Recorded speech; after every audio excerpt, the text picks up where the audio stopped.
قرآن حکیم، سیرت النبی صلی اللہ علیہ وآلہ وسلم، احادیث مبارکہ، فقہی مسائل کا بیان اور بہت کچھ انشاءاللہ تعالی جید علماء کرام کے ساتھ۔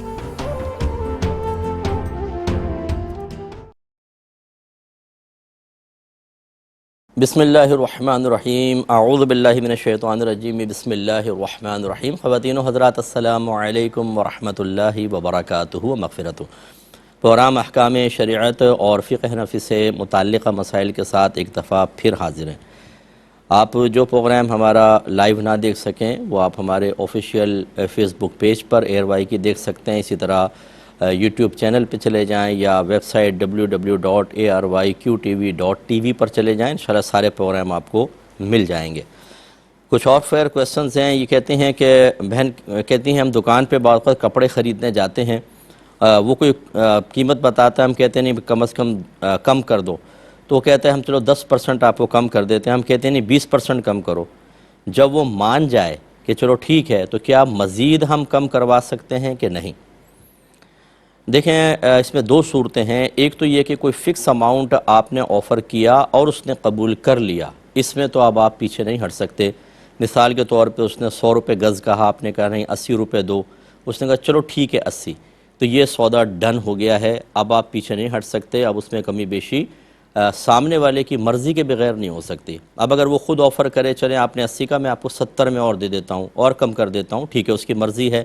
لیکن آپ زبردستی نہیں کر سکتے۔ یوں ہی اس کی مرضی کے بغیر آپ نے کہا میں نے 80 کہا تھا لیکن چلو میں تمہیں 90 دے دیتی ہوں، یہ بھی ہو سکتا ہے۔ لیکن جب اس نے 80 کے اوپر رضامندی کر دی اور اب آپ کہیں 70، اور کہیں 70 نہیں 80 آپ نے کہا تھا میں نے بس اس پہ ڈن کر دیا ہے، اب آپ پیچھے نہیں ہٹ سکتے ہیں، تو اس پر سودا آپ کو کرنا ہی پڑے گا۔ اب اگر آپ کمی کریں گے تو گناہگار ہوں گے، یا آپ سودا چھوڑ کر چلے گئے کہ ہم نہیں لیتے، تو یہ آپ نے بہت ہی غلط کیا، کیونکہ جب ایجاب و قبول ہو جاتا ہے ایک مخصوص ثمن کے اوپر تو بیچنے والے کا حق آپ کے پیسے پر اور آپ کا حق اس کے مال کے ساتھ وابستہ ہو جاتا ہے۔ اب اس کی مرضی کے بغیر جانے کا مطلب اس کے حق کو باطل کرنا ہے اور آپ آخرت میں پھنسیں گے۔ دوسری صورت یہ ہے کہ آپ نے کہا کہ بھئی اس نے 100 روپے کہا، آپ نے کہا نہیں تھوڑا کم کرو، اس نے کہا 90، آپ نے کہا نہیں اور کم کرو۔ یہ ہو سکتا ہے کہ اس کے بعد آپ کم، ایسے کوئی فکس اماؤنٹ تو نہیں کہا نا، ابھی آپ تو کم کرتے چلے جا رہے کہ نہیں اور کم کرو، اس نے 80 کہا، آپ نے کہا نہیں اور کم کرو۔ تو یہاں پر ایسا نہیں ہے کہ جب آپ نے 90 پہ کہا اور کم کرو اس نے 80 کر دیا تو اب ڈن ہو جانا چاہیے، نہیں، ابھی بھی چونکہ فکس رقم نہیں ہے آپ کو اختیار ہوگا، اس سے بھی کم کی آفر آپ کر سکتے ہیں، لیکن جب فکس رقم پر آپ کر لیتے ہیں تو بس پھر جو وہی حکم ہے جو میں نے عرض کیا۔ ایک بھائی نے پوچھا کہ بعض اوقات پیشاب کرنے کے بعد کچھ تری سی محسوس ہوتی ہے، یہ کیا پیشاب ہوتا ہے یا کچھ اور ہوتا ہے، اور کیا اس سے وضو ٹوٹ جائے گا کہ نہیں؟ یعنی مراد یہ ہے کہ پیشاب کر لیا پھر وضو کر لیا اس کے بعد، یہی اس کی ان کی مراد ہوگی کہ اب تری سی نظر آئی تو کیا حکم شرع ہوگا؟ دیکھیں وہ تری کوئی بھی ہو، چاہے وہ پیشاب ہو، چاہے وہ مزی ہو، چاہے وہ ودی ہو، کوئی بھی چیز اگر پیشاب کرنے کے بعد وضو کرنے کے بعد خاص طور پہ آپ کو نظر آئی تو وضو ٹوٹ جائے گا۔ اور بعض اوقات ایسا ہوتا ہے کہ آپ کو محسوس ہوگا کہ وہ قطرہ آیا ہے، لیکن جب آپ نے چیک کیا تو کوئی تری نہیں ہے، اس سے کوئی فرق نہیں پڑتا۔ یہ بعض اوقات ہوا ہوتی ہے، وہ خارج ہوتی ہے، پیچھے سے بھی ہوتی ہے، وہ تو ہے خروج ہوا عادتاً، اور ایک بعض اوقات آگے سے ہوا کا خروج ہوتا ہے، اس سے وضو نہیں جاتا۔ تو کبھی ایسا محسوس ہو تو چیک کر لیا جائے، انسان چیک کر لے۔ اگر بار بار ایسا ہوتا ہے اور 2-3 دفعہ چیک کرنے پر دیکھا کہ کوئی تری نہیں ہوتی تو 5ویں دفعہ تو پرواہ نہ کریں اس کی، اور بہتر یہ ہے کہ جب فارغ ہوا کریں پیشاب وغیرہ سے تو تھوڑا بہت پانی رومالی پہ چھڑک لیا کریں، تو اس سے وسوسے بالکل بھی نہیں آتے ہیں، اور آسانی بھی رہتی ہے کہ جب ٹھنڈک محسوس ہوتی ہے تو پھر یہ قطرات وغیرہ آنا رک جاتے ہیں۔ ایک بھائی نے فرمایا کہ اگر کوئی غیر مسلم کھانا وغیرہ لا کر دے اور کہے کہ اس پہ فاتحہ دے دو تو کیا کریں؟ غیر مسلم کیسے آپ کو کہے گا کہ اس پہ فاتحہ دے دو؟ یہ ہو سکتا ہے کہ اس نے اپنی کوئی مذہبی چیز پڑھنے کے لیے آفر کی ہو، تو بہرحال اگر وہ غیر مسلم ہے تو ان کی جو پڑھنے والی چیزیں ہوتی ہیں اکثر وہ کفر و شرک پر مشتمل ہو سکتی ہیں، لہٰذا بالکل اجتناب کرنا چاہیے، اس میں اجازت نہیں ہوگی۔ ایک بھائی نے فرمایا کہ بچی کا نام مدینہ رکھ سکتے ہیں؟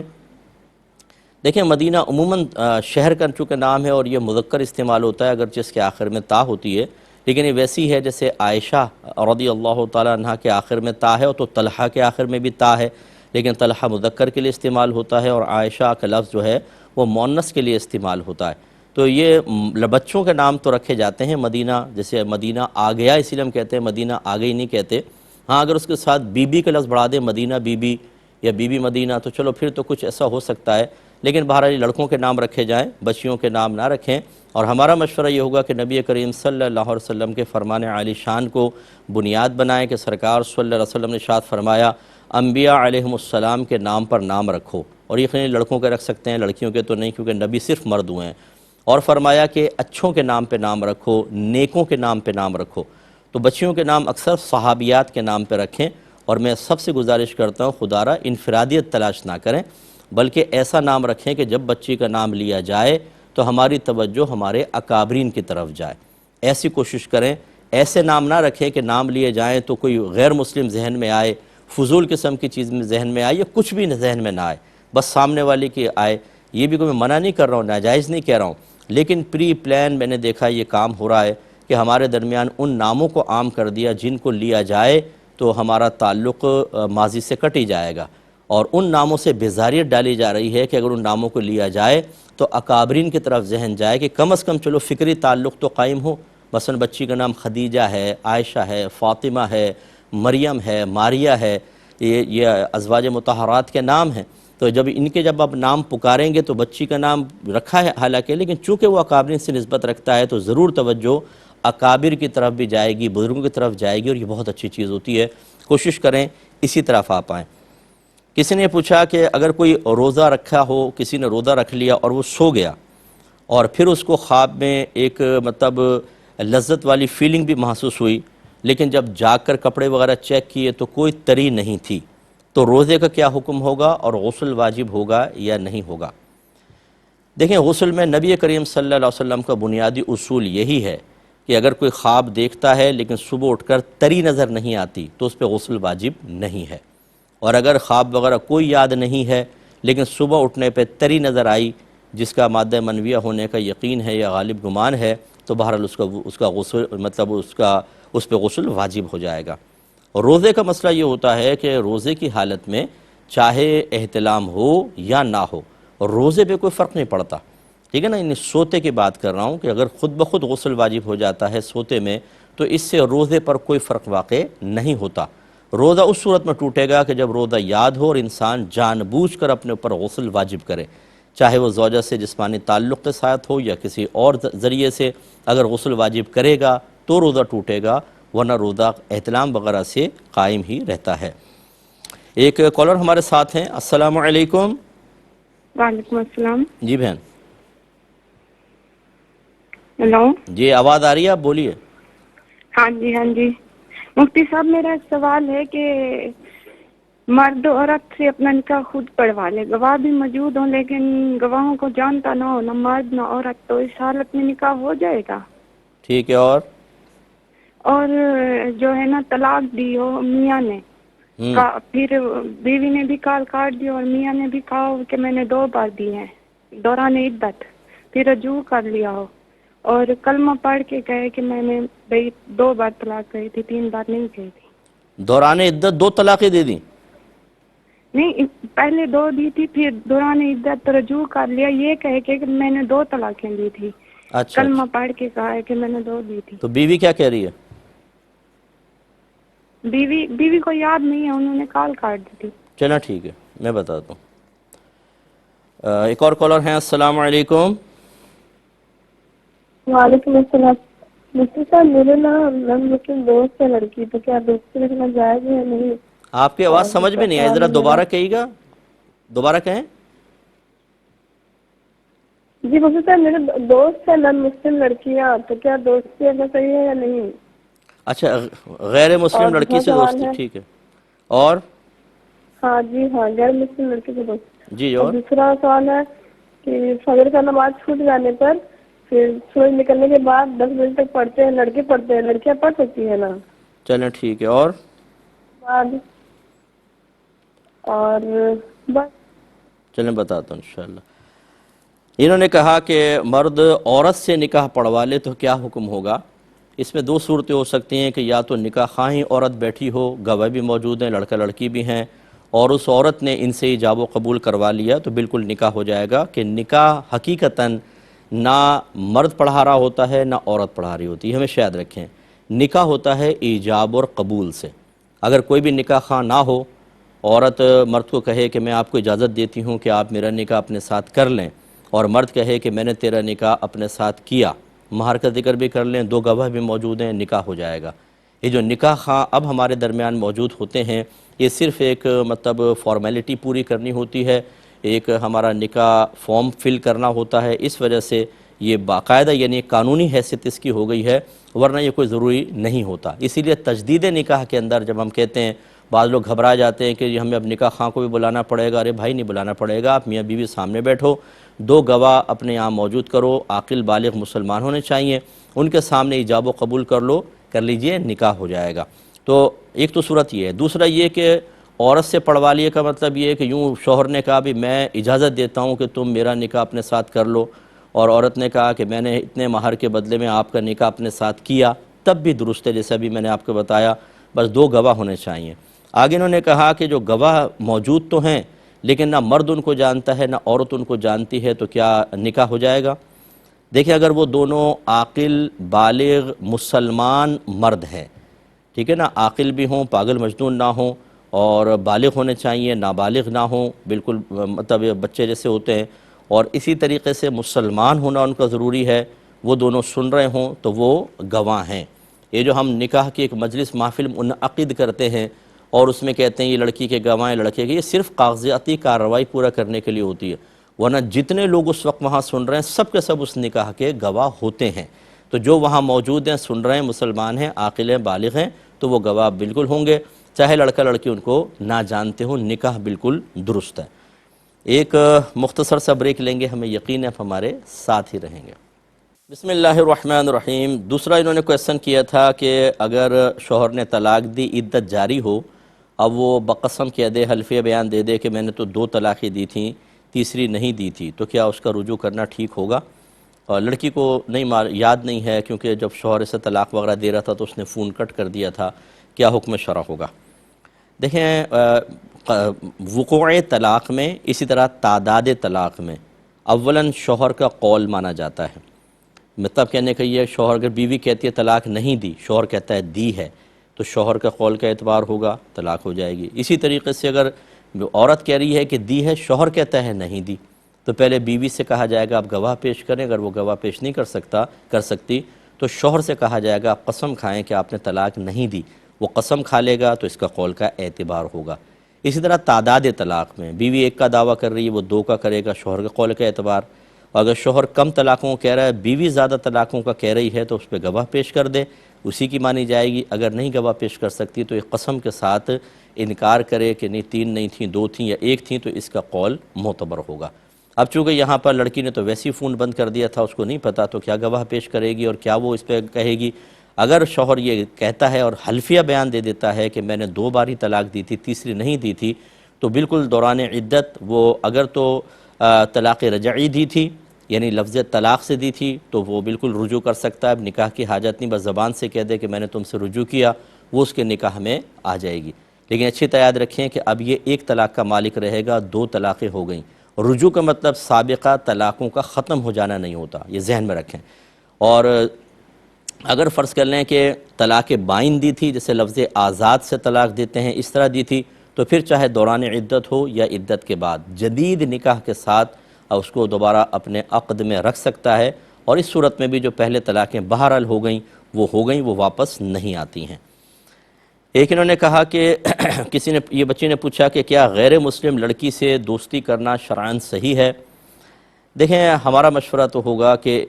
دوستی میں اور ملاقات کرنے میں یا تھوڑا سا ربط رکھنے میں فرق ہوتا ہے۔ دوستی کا مطلب تو یہ ہوتا ہے کہ اتنی گہرائی میں انسان چلا جائے کہ اپنے راز اسے بتائے، زیادہ اس کے ساتھ وقت سپینڈ کرے اور اس سے کوئی چیز نہ چھپائے، اسی طرح اپنے مال پر اس کا حق سمجھے۔ اتنی گہری جو دوستی ہوتی ہے، اس کو قرآن اور حدیث نے سختی سے منع کیا ہے۔ ایسی دوستی کافر کے ساتھ یاد رکھیں گناہ ہے۔ ایک ہوتا ہے عام بات، جیسے آپ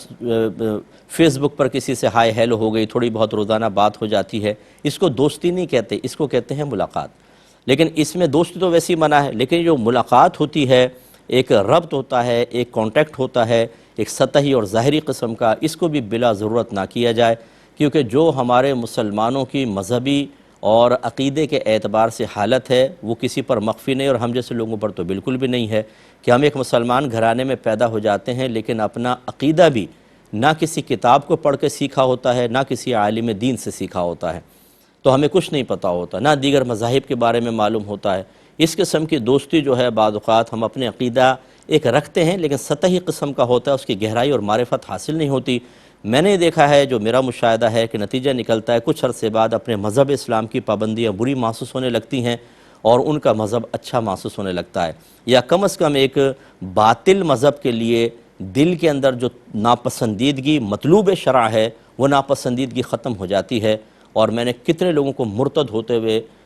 مطلب سنا ہے، دیکھا تو نہیں اپنے سامنے، لیکن خود والدین بتاتے ہیں کہ ہمارے بچے جو تھے وہ غیر مسلمین کے ساتھ رہے اور اب وہ غیر مسلم ہی ہو گئے، اسلام چھوڑ دیا۔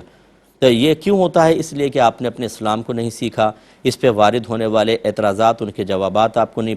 پتہ، دوسرے جو مذاہب ہیں ان کی ویکنیسز آپ کو نہیں معلوم، ان کی خرابیاں آپ کو نہیں پتہ، اور آپ نے دوستی کر لی، آہستہ آہستہ اس کا اثر غالب آتا ہے اور انسان ایمان سے ہاتھ دھو بیٹھتا ہے۔ دوسرا، جتنے نوجوان بچے مجھے سن رہے ہیں، اگر نہیں سن رہے تو میرا کلپ بنا کے ان کو سنائیں۔ غیر مسلم سے آپ دوستی کریں گے، اس کی دوستی کا ایک حق ہوگا جو آپ کو ادا کرنا ہوگا، نہیں کریں گے تو میدان محشر میں گرفت کے لیے تیار رہیں۔ وہ حق کیا ہے کہ آپ کو اس کو اسلام کی دعوت دینی ہوگی، اسے اسلام کے قریب کرنا ہوگا، اسے مسلمان کرنے کی کوشش کرنی ہوگی، لیکن تھوپے نہیں۔ ہم یہ نہیں کہتے کہ آپ زبردستی کریں، فورس کریں، لیکن اپنے اسلام اتنے اچھے انداز سے اپنے آپ کو پیش کریں کہ اسلام کا پیار، اسلام کی محبت ان کے دل میں داخل ہو اور وہ اسلام کی طرف آئیں۔ اگر آپ نے صرف ہائے ہیلو تم کیا کر رہے ہو اور یہ اور وہ کر کے اس کو رکھا، ہو سکتا ہے میدان محشر میں وہ آپ کو اللہ کی بارگاہ میں کھڑا کرے اور یہ کہے کہ اللہ تعالیٰ میں 10 سال تک اس کا دوست رہا یا دوست رہی، لیکن ایک مرتبہ بھی اس نے مجھے اسلام کی دعوت نہیں دی، اسلام کی اسٹڈی کی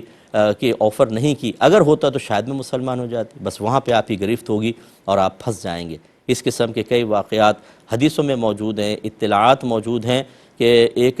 بیوی بچے ہوں گے، وہ اپنے شوہر کے بارے میں یہ دعویٰ کریں گے، بچے اپنے باپ کے خلاف دعویٰ کریں گے کہ اللہ تعالیٰ اس نے ہمیں حرام لا کر کھلایا، اگر یہ حلال کھلاتا ہم حلال کھاتے، اس نے حرام کھلایا، اسی گریب فرما، تو اللہ تعالیٰ اس کی نیکیاں ان کے نام اعمال میں ڈالے گا اور ان کے گناہ پھر اس کے نام اعمال میں ڈالے جائیں گے، حساب پورا نہیں ہوگا، اس کو جہنم میں پھینک دیا جائے گا۔ تو اس طرح یہ صحبتوں کے بھی حق ہوتے ہیں جو آپ کو ادا کرنے ہیں۔ یہاں صورتحال یہ ہوتی ہے، ایک نوجوان نے، میں نے یہاں پہ سوال ڈسکس بھی کیا تھا کہ کسی نے پوچھا کہ آپ مسلمان ہیں، تو کہا میں نے شرم کی وجہ سے یا ڈر کی وجہ سے کہ شاید دوستی نہیں کرے گا، میں نے کہا نہیں میں غیر مسلم ہوں، اب مجھے گلٹ فیل ہو رہا ہے۔ یعنی ایسی جب صورتحال ہو کہ آپ اسلام کو پیش کرتے ہوئے شرم محسوس کریں، مسلمان ہونے کو ظاہر کرنا ہی آپ کے لیے باعث شرم بن جائے، تو کیا کسی کو آپ اسلام کی دعوت دیں گے؟ اور وہ بیچارہ اگر آپ کے اسلام کی دعوت قبول نہیں کرتا، یہ ہماری ہمدردی ہے اس کے ساتھ، وہ ہمیشہ ہمیشہ کے لیے جہنم میں چلا گیا، تو آپ کو کوئی بھی زد نہیں پہنچے گی۔ اگر ایک مسلمان دوست بھی ہوتا ہے، یاد رکھیں آپ نماز پڑھتے ہیں، اس کو نماز کی تلقین کرنا واجب ہوتا ہے، اگر وہ گناہ کر رہا ہے تو اس کو نیکی کا حکم کرنا، برائی سے روکنا واجب ہوتا ہے، نہیں کریں گے آپ نے دوستی کا حق ادا نہیں کیا، بروز قیامت آپ بری طریقے سے پھنس جائیں گے۔ اس لیے دوستیاں کم سے کم کریں، اور کریں تو ذرا دوستی کا حق ادا کرنے کے بارے میں بھی علم حاصل کریں، ورنہ آخرت میں شدید گرفت ہو سکتی ہے۔ ایک یہ بچی نے پوچھا کہ اگر کسی کی خدا نخواستہ فجر کی نماز چھوٹ جائے تو کیا سورج جب نکل آتا ہے، طلوع آفتاب ہو جاتا ہے، اس کے بعد لڑکی بھی قضا کر سکتی ہے، صرف لڑکوں کو قضا کرنی ہوتی ہے؟ دیکھیں نماز کی ادائیگی کا تعلق صرف مردوں کے ساتھ تو نہیں ہے، تو مرد عورت دونوں کے لیے یکساں ہے، لہٰذا جو بچیاں ہیں، ہماری بہنیں ہیں، اگر خدا نخواستہ کبھی فجر کی نماز نکل جاتی ہے تو ان کو بعد میں قضا کرنی چاہیے۔ یہی ہمارے نبی کریم صلی اللہ علیہ وسلم کا طریقہ رہا کہ بامر مجبوری جب بھی آپ کی نماز نکلی ہے، جیسے غزوہ خندق میں 4 نمازیں جنگ کے دوران نکلی، اسی طرح سفر کے دوران سو گیا تھا قافلہ، پوری رات سفر کیا تھا، تھکے ہوئے تھے، حضرت بلال رضی اللہ تعالیٰ عنہ کو فجر کی نماز میں جگانے کے لیے مقرر کیا، لیکن آپ پر بھی نیند کا غلبہ ہو گیا اور نماز نکلی، تو میرے آقا صلی اللہ علیہ وسلم نے فوراً سے پیشتر با جماعت نماز کی قضا کو ادا کیا۔ یہ جو ہمارے بعض بھائی بہن کہتے ہیں قضا کا کوئی تصور نہیں ہے، کوئی قضا نہیں کرنی چاہیے، کیا آپ اپنے نبی کے طریقے پہ نہیں چلنا چاہتے؟ کیا آپ کو یہ نہیں معلوم کہ نبی کریم نے جب نماز نکلی ہے تو فوری طور پہ اس کو قضا کیا ہے؟ نبی کریم کی سنت سے روکنا، آپ کے طریقے سے روکنا، اس میں آپ کو کس چیز کا ثواب مل رہا ہے؟ اگر کوئی اپنی قضائے عمری ادا کر رہا ہے تو بھائی قضائی ادا کر رہا ہے، نماز پڑھ رہا ہے، کوئی شراب کی تلقین تو نہیں کی اس کو، حرام کام کی تو نہیں کی، ہر اس چیز سے روکنے کی کوشش کہ جو انسان کو اللہ تعالیٰ کی راہ کی طرف لے کر آئے، سنت کی ادائیگی کا اس کو موقع مل رہا ہو، اس کو روکنے کی کیوں کوشش کی جائے اور کس جذبے کے تحت کی جائے، یہ مناسب نہیں ہے، ایسا نہیں کرنا چاہیے۔ تو خلاصہ کلام یہ ہے کہ آپ کو بھی قضا کرنی ہوگی۔ ایک یہ کویسچن کیا تھا کہ کیا عورت اگر حاملہ ہے تو اس کا نکاح ہو جائے گا کہ نہیں ہو جائے گا؟ دیکھیں، نکاح بعض صورتوں میں ہو جائے گا، بعض صورتوں میں منع کیا جائے گا۔ مثال کے طور پر اگر کوئی عورت حاملہ ہے اور زنا سے حاملہ ہے تو اس کے پر تو چونکہ عدت نہیں ہوتی، اس سے نکاح ہو سکتا ہے، لیکن اب وہ حمل اگر اسی شخص کا ہے تو پھر جسمانی تعلق بھی قائم کر سکتا ہے، اور اگر حمل کسی اور کا ہے لیکن اس نے نکاح کر لیا تو جب تک بچہ پیدا نہ ہو جائے جسمانی تعلق قائم کرنا منع ہوگا۔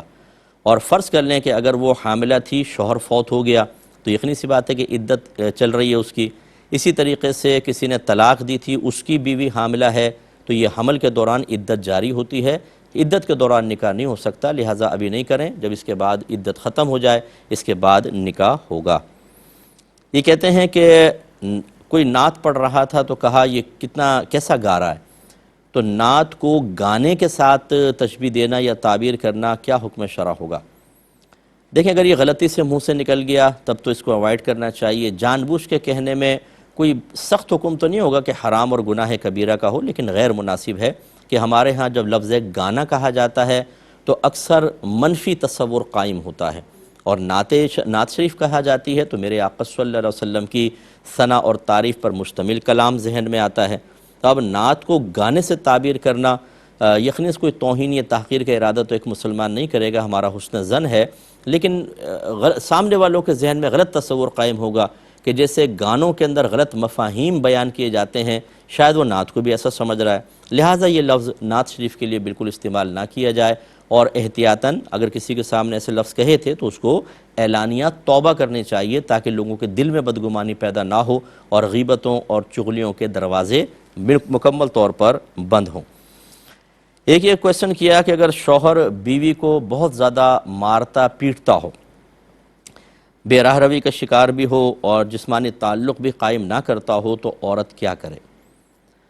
دیکھیں، سب سے پہلے تو اس کے اسباب دیکھے جاتے ہیں کہ کیا اس میں کیا عورت کا قصور ہے۔ اگر عورت اس قسم کی ہو کہ وہ شوہر کو غصہ دلاتی ہے، شوہر اسی لیے بے رغبت ہوا کہ وہ شوہر کو حق ادا نہیں کرنے دیتی تھی، دور رہتی تھی، اب شوہر بگڑ گیا تو وہ کہہ رہی ہے کہ دیکھیں شوہر ایسا ہو گیا،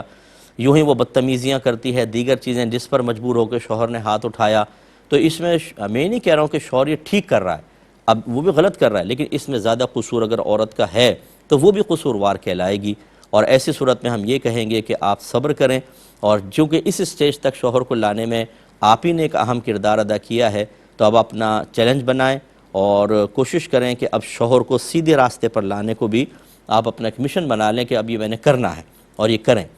اور اگر ایسا نہیں ہے، بچی بیچاری ٹھیک ہے لیکن شوہر ہی، جیسے عمومی طور پر ہمارے گھروں کے اندر لڑکوں کی دینی تربیت کا کوئی اہتمام نہیں ہوتا، ہم انہیں تھوڑا سا دین سکھا دیتے ہیں اور باقی جو ہمارے خاندانی اونچ نیچ اٹھنا بیٹھنا ہوتا ہے وہ سکھاتے ہیں، اور اس کے بعد یہ ہم غور ہی نہیں کرتے کہ اگر آج اس کی شادی کر دیں تو بیوی کے ساتھ کیسا رویہ رکھے گا، یہ غسیلہ ہے یا نہیں ہے، آوارہ گرد ہے یا نہیں ہے، زیادہ ٹائم بیوی کو صحیح مطلب جو اس کا حق ہے وہ ٹائم دے سکتا ہے نہیں دے سکتا، نان نفقہ پرووائڈ کر سکتا ہے کہ نہیں کر سکتا، بس نکاح کر دو ٹھیک ہو جائے گا۔ وہ نکاح کر دیتے ہیں، اب وہ ایک دوسرے کی بچی کی زندگی برباد اور حرام کر دی جاتی ہے۔ اگر ایسی صورتحال ہے تو پھر دو چیزیں ہیں کہ پہلی بات تو یہ کہ ہم بہن سے کہیں گے اگر آپ کو آگے چل کر امید ہے کہ یہ کبھی صحیح ہو سکتا ہے، آپ صبر و تحمل کریں تو بہت ہی بیسٹ ہے، اللہ تعالیٰ اس کا اچھا اجر دیتا ہے، جب بچیاں صبر کرتی ہیں تو اللہ تعالیٰ اس کا صبر کا پھل ہمیشہ میٹھا ہوتا ہے۔ اور اگر سمجھتی ہیں کہ ایسا نہیں ہوگا تو پھر دوسرا طریقہ اختیار کر سکتے ہیں، وہ میں عرض کرتا ہوں ایک مختصر بریک کے بعد۔ بسم اللہ الرحمن الرحیم۔ جو کویسچن چل رہا تھا کہ اگر بچی ایسی نہیں ہے کہ اس نے شوہر کو اس غلط راستے تک لانے میں کوئی کردار ادا کیا ہو، شوہر خود ہی خراب ہے، اور جس کا میں نے عرض کیا کہ اکثر یہ ہمارے گھروں کے اندر تربیت کے فقدان کی وجہ سے اور دین کی تعلیم نہ ہونے کی وجہ سے ہوتا ہے، اور وہ شوہر مسلسل مار رہا ہے، پیٹ رہا ہے، دیگر معاملات ہیں، تو لڑکی کو حق حاصل ہے کہ وہ پہلے تو بڑوں کو ڈالیں بیچ میں، اگر بڑوں کی بات مان کر راہ راست پر آ جاتا ہے تو ٹھیک، اگر نہیں ہوتا تو ایسی صورت میں جب تسلسل سے ظلم ہو رہا ہو عورت کے اوپر، اس ظلم سے بچانے کے لیے مشورہ دیا جا سکتا ہے کہ آپ کورٹ سے خلا لے لیں۔ اگر شوہر راضی نہیں بھی ہوتا، ون سائیڈڈ فسخ خلا اس صورت میں ہے، اس کی اجازت دی جائے گی کہ جب مسلسل شوہر کی طرف سے ظلم و ستم ہو رہا ہو، مارنا پیٹنا، نان نفقہ دے نہیں رہا، جسمانی تعلق قائم نہیں کر رہا، تو اس ظلم مسلسل سے عورت کو بچانے کے لیے بالکل اس کی اجازت دی جا سکتی ہے۔ بعض لوگ اس پر مطلب ہمارے جو احناف ہیں، چونکہ فقہ حنفی میں 2 وجوہات کی بنا پر ہی شوہر کی غیبت میں یا غیر موجودگی میں جج جو ہے وہ فسخ نکاح کر سکتا ہے۔ وہ 2 صورتیں بیان کی ہیں، ایک مفقود الخبر کہ جب شوہر کی خبر ہی نہ ہو، غائب ہو جائے بالکل کچھ عرصے گزارنے کے بعد، جس کا آگے مسئلہ آ رہا ہے میں بتاتا ہوں، اور دوسرا شوہر جسمانی تعلق پر بالکل بھی قادر نہ ہو، تو ایسی صورت میں مسئلہ ہے، باقی کے اندر نہیں۔ لیکن میں کہتا ہوں کہ اگر خدا نخواستہ خود آپ کی بیٹی کے ساتھ یہ معاملہ ہو کہ جب وہ گھر پر آئے یہاں سے سوجا ہوا ہے، یہاں سے کان سے خون نکل رہا ہے، ایک لڑکی کو میں نے دیکھا اس کے کان سے خون نکل رہا تھا لاہور ایئرپورٹ پہ، مجھے ایک نوجوان نے بتایا کہ شوہر نے مار مار کے اور زنجیروں میں باندھا رکھا اس کو وراثت کے مال کے مسئلے کے سلسلے میں۔ اگر آپ کی بیٹی ایسی آئے، اس کی آنکھ سوجی ہوئی ہے، ناک سوجی ہوئی ہے اور جسمانی تعلق پورا نہیں کر رہا، نان نفقہ نہیں دیتا، تو کیا آپ یہ کہیں گے بیٹا صبر کرو اور تسلسل مر جاؤ، پٹ جاؤ، تمہارے دانت توڑ دے، تمہاری آنکھیں پھوڑ دے، تم ایسی کرتی رہو؟ کیونکہ ہمارے مذہب میں اجازت نہیں ہے، بالکل اجازت ہے ہمارے مذہب کے اندر کہ ضرر مسلسل سے بچی کو بچانے کے لیے ایسا کریں۔ ہاں ہم یہ ضرور کہتے ہیں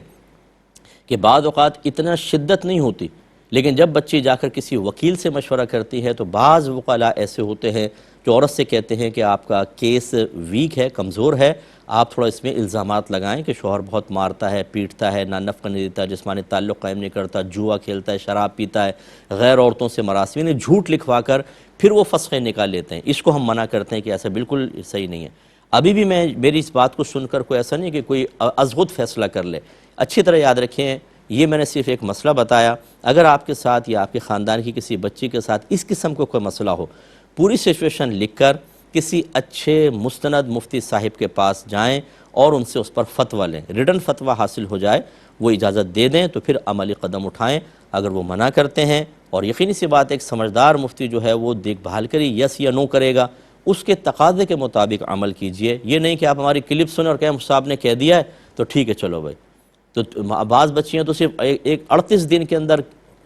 تھوڑا سا شوہر نے ڈاٹا ڈپٹا، انہوں نے کہا جی میں تو خلا لے رہی ہوں۔ ایسا نہیں ہوتا خلا، یاد رکھیں اس کے لیے سخت حکم ہوتا ہے، لیکن مسلسل ظلم اور بہت زیادہ ہو تو وہ صورتحال ہے جو میں نے عرض کی ہے۔ ایک کالر ہمارے ساتھ ہیں، السلام علیکم۔ السلام علیکم۔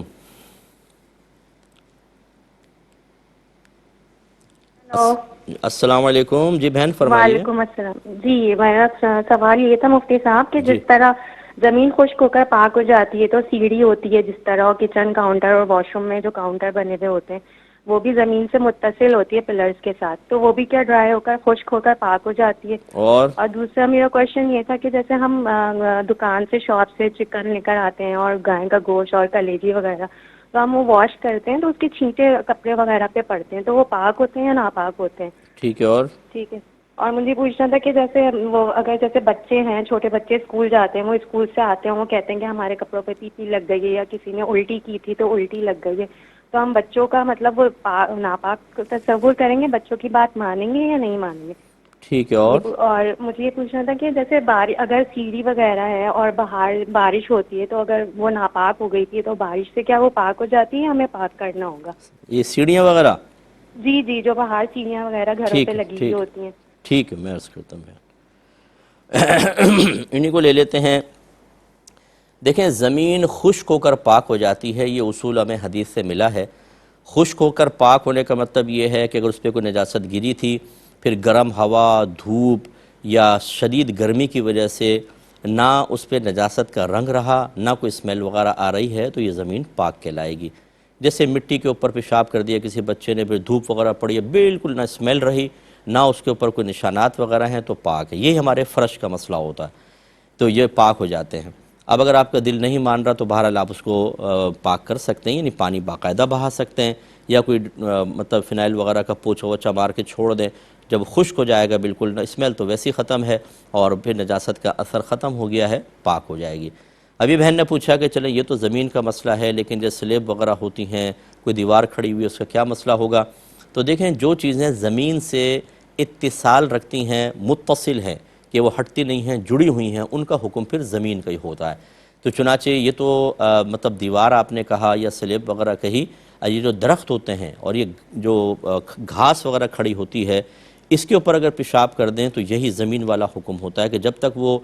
مطلب اس پہ نجاست کا اثر ہے ناپاک ہیں، اور خشک ہو گئے تو پاک ہو جائیں گے۔ ایسی جو اینٹ زمین میں گڑی ہوئی ہے کہ آپ نکالیں تو نکلے نہیں، اس کا حکم زمین والا ہی ہوگا۔ تو لہٰذا ان چیزوں کا بھی یہ حکم ہوتا ہے کہ جو متصل ہوتی ہیں، زمین کے ساتھ متصل ہوتی ہیں۔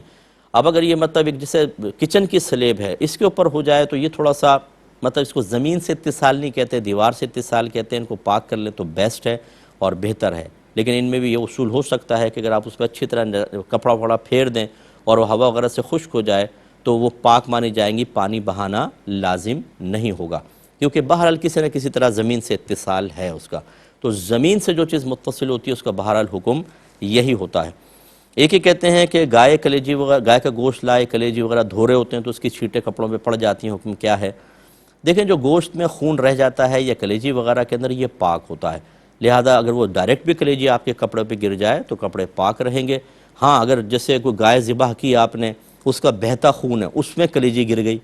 اب آپ نے اٹھائی تو اس کے اوپر جو خون ہے وہ تو بہتا ہوا خون ہے، یہ ناپاک ہوگا۔ لیکن ایک ہوتا ہے آپ نے کلیجی نکال لی، اب آپ نے کاٹتے ہیں تو اس میں اگر تھوڑا بہت کوئی ایسے محسوس ہوتا ہے، یا گوشت کاٹتے ہیں اور اس میں کچھ رگوں کے اندر ہوتا ہے خون وغیرہ، وہ بالکل پاک ہوتا ہے کہ جب خون بہا دیا گیا، باقی جو گوشت کے اندر یا کلیجی کے اندر تری وغیرہ رہتی ہے وہ پاک ہوتی ہے۔ تو لہٰذا جب وہ خود پاک ہوتی ہے تو پانی لگ کر اگر گرے گا یا چھینٹیں آپ کے اوپر آئیں گی تو وہ بھی پاک ہی ہوں گی۔ ایک انہوں نے کہا کہ بعض اوقات بچے اسکول سے واپس آتے ہیں تو کہتے ہیں جی کسی نے کوئی پیشاب وغیرہ کر دیا یا الٹی کر دی ہمارے کپڑوں پر، تو کیا بچوں کی بات مانیں یا نہ مانیں؟ جی بالکل مانیں،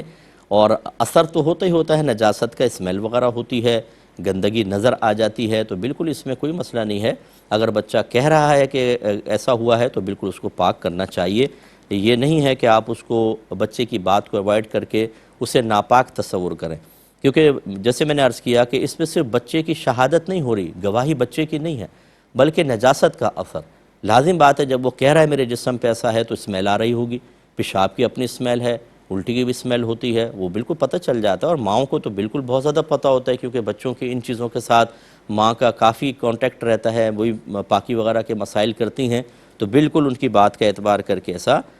پاکی کی طرف آنا ہوگا۔ ایک یہ بہن نے فرمایا کہ اگر سیڑھی پہ نجاست ہے، مثال کے طور پر بارش ہوئی اور وہ سب بہہ گئی تو کیا پاک ہو جائیں گی؟ یہ بالکل یہ اصول یہی ہوتا ہے کہ یا تو زمین خشک ہو کے پاک ہوتی ہے یا متصل چیزیں خشک ہو کر پاک ہوتی ہیں، اور یا پھر اتنا زیادہ پانی اس پر بہا دیا جائے کہ آپ کو یقین حاصل ہو جائے کہ پانی نجاست کو اپنے ساتھ بہا کر لے گیا تو وہ چیز بالکل پاک ہو جاتی ہے۔ تو ایسی اگر کوئی روڈ وغیرہ ہیں یا کہیں پہ جیسے ناپاک پانی ہوتا ہے، اب وہ جمع ہے روڈ پہ، بارش ہوئی اور سارا کا سارا بہہ کے گٹروں میں چلا گیا، اب جو پانی جمع ہے وہ تو بارش کا ہے، وہ تو ناپاک تو سب بہہ گئے، یہ بھی پاک ہو جائے گا۔ اور میں آپ سب سے گزارش کرتا ہوں کہ آپ اگر پاسبل ہو میری کتاب آپ لیں، طہارت کے مسائل اور احکام، یہ بیسٹ بک ہے طہارت کے مسئلے پر، آپ کو جہاں سے میسر ہو جائے لے لیں۔ انڈیا میں بھی چھپ چکی ہے اور ماشاءاللہ بہت لوگوں نے اس کو پڑھی ہے، اور اس میں ہمارا کوئی کاروبار نہیں ہے، یہ میں چاہتا ہوں کہ لوگ زیادہ سے زیادہ دین سیکھیں، تو اس میں ہمارا کوئی ہمیں لالچ نہیں ہوتا ہے اس کا۔ اگر میں آپ کو عرض بھی کر رہا ہوں، آپ اس کو پڑھیں گے تو انشاءاللہ دین کی خدمت ہوگی اور بہت سارے مسائل آپ کو سیکھنے کو ملیں گے۔ خاص طور پہ میری بہنیں جو حیض اور نفاس کے مسائل باقاعدہ نہ کتاب پڑھ کر سیکھتی ہیں نہ کسی عالمہ سے،